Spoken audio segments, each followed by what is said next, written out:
afternoon, folks, and welcome to the first ever Trackside Report with the Hornets running of the Indianapolis 500. Numbers are looking good for attendance this year, and as the demand recently for the race has been relatively low, there's been a surplus of tickets due to low attendance. An example of this recent decreased demand would be the 2007 race, as it was during the Great Recession and people had less desire to spend money and go due to changing consumer tastes. Right you are, Cole. Looks like it's going to be a good one this year. What can we expect?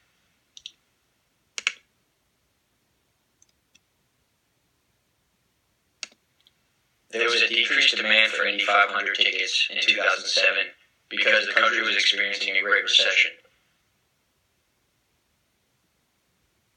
This caused the number of tickets supplied to remain the same and the price to rise slightly, causing a surplus of tickets available for the race.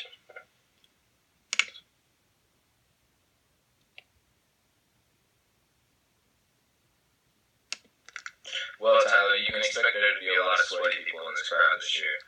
And what happens when you sweat? You lose water, and you need to be hydrated. It looks like we're going to have a huge demand for water this year with the record temperatures. Right you are, Cole. Although everyone needs to stay hydrated, this is a negative externality or spillover cost because all the waste from all those plastic water bottles contributes to harming the environment. This causes the supply curve to shift to the left and for the supply to decrease overall.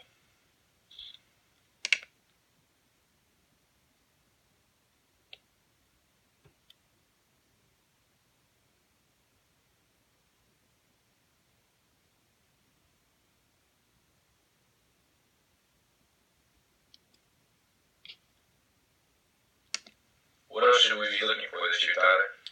Well, Cole, I can hear the engines now. Those Indy cars are revved up and ready to go.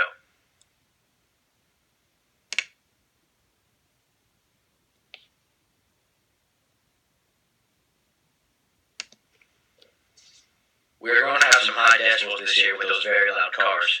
It couldn't be done without earplugs. I've got 2 pairs myself.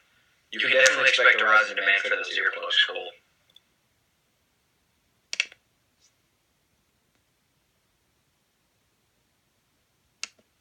As there is high demand for earplugs, there is also a very high demand for parking. The sheer volume of people going in and out of the track is outrageous, and there are 257,325 seats and hundreds of thousands of people in the infield.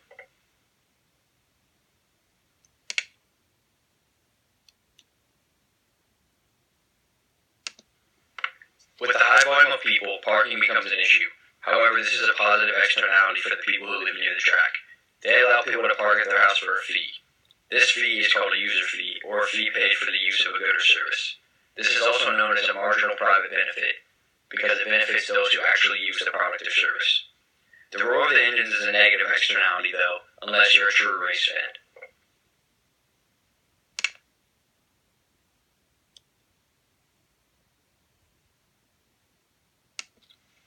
And what do those noisy cars run on? They run on gasoline. You can expect a huge increase for the demand for gas.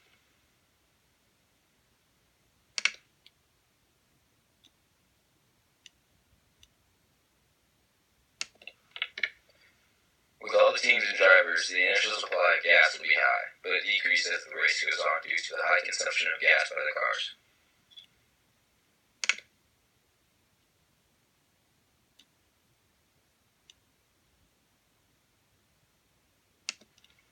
That's a very good point, Cole. Speaking of the teams, there are going to be some very prestigious and honorable teams present in the race this year.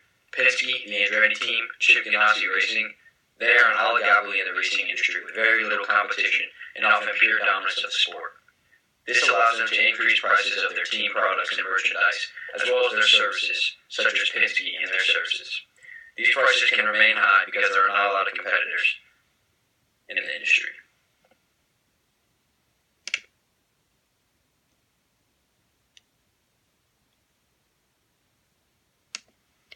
The teams aren't the only ones raising the prices. The track itself heavily increases prices for merchandise, food and drinks, transportation, and additional activities.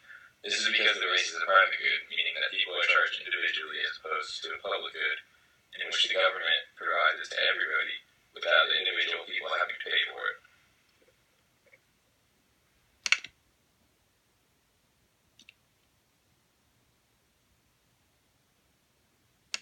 One of the most profitable areas for the track is selling alcohol. There is an excise tax on alcohol price, which results in more supply and high profits for the race. There is an inelastic demand for these products because of the high temperatures and easy access to purchase. The heat and high temperatures causes people to have a higher demand for drinks, which includes alcohol in many occasions at the Indy 500.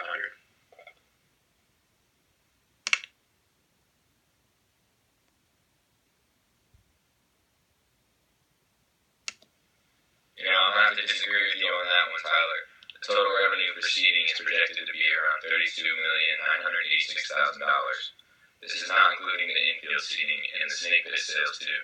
So I'd say the total revenue made off of alcohol sales is close to second to the total revenue of seating sales. You may be wondering how much the total cost or all the costs associated with production are, but sadly the owners do not release this information to the public. You can get a good idea of this, however, if you take all this revenue, including ticket sales, sponsorships, or concession sales, minus all the expenses, including payroll, maintenance, or utilities.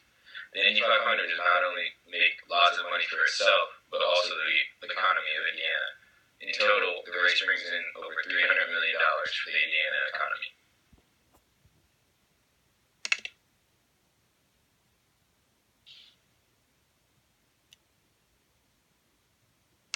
The Indy 500 has an absolute advantage over other racetracks and racing spectacles because of its enormous capacity and the fact that it is the most attended sporting event in the world.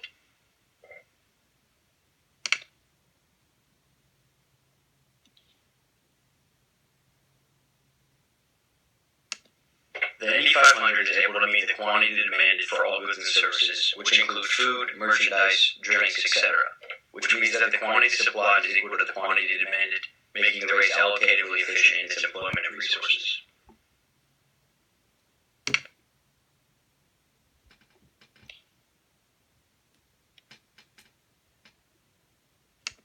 The Indy 500 underallocates resources to parking spots and therefore underproduces, which is why the demand for outside parking, such as residential housing spots, increases.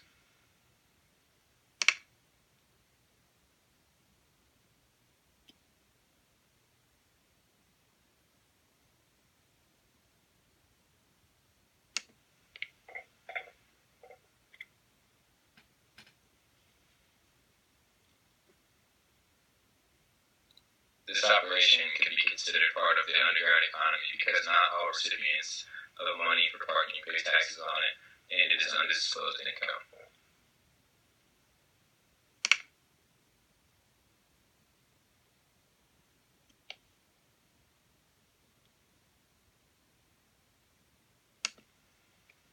I want to thank each and every one of you so much for stopping by today and joining us for a special trackside report of the 100th running of the Indy 500. This year is going to be very special and like no other race on record, and I'm sure of it. Don't forget to go out and buy your tickets so that you don't miss out on any of the action. Here at the Indianapolis Motor Speedway, reporting for the Bates Network, this has been Tyler Thomas alongside Cole Sturgar. Until next time, race fans, please stay tuned for a short 100th anniversary preview. Thanks for watching.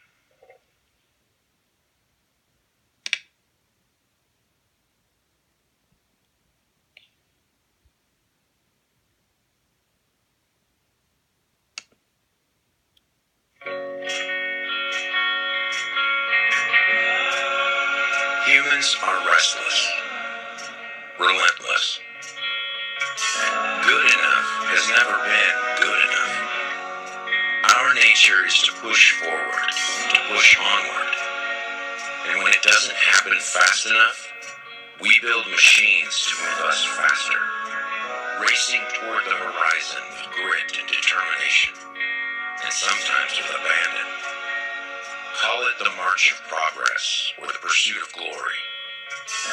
We've proven time and time again that if you can dream it, you can chase it down. This desire has no bounds. It doesn't go in reverse. It leads us in one direction and one direction alone. Forward. And that's why the Indy 500 exists. A showcase for achievement, the human pursuit of progress, our relentless pursuit of more skill, more innovation, more strength, more speed, more glory.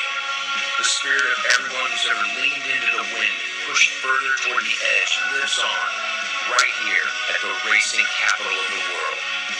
This year marks the 100th running of the greatest spectacle in racing. Millions will witness this once-in-a-lifetime experience as we explore the limits of man and machine, of individuals and teams, of what we're capable of doing and what we're capable of dreaming. Always faster, always forward. Join us on this epic quest for glory, May 29th, 2016.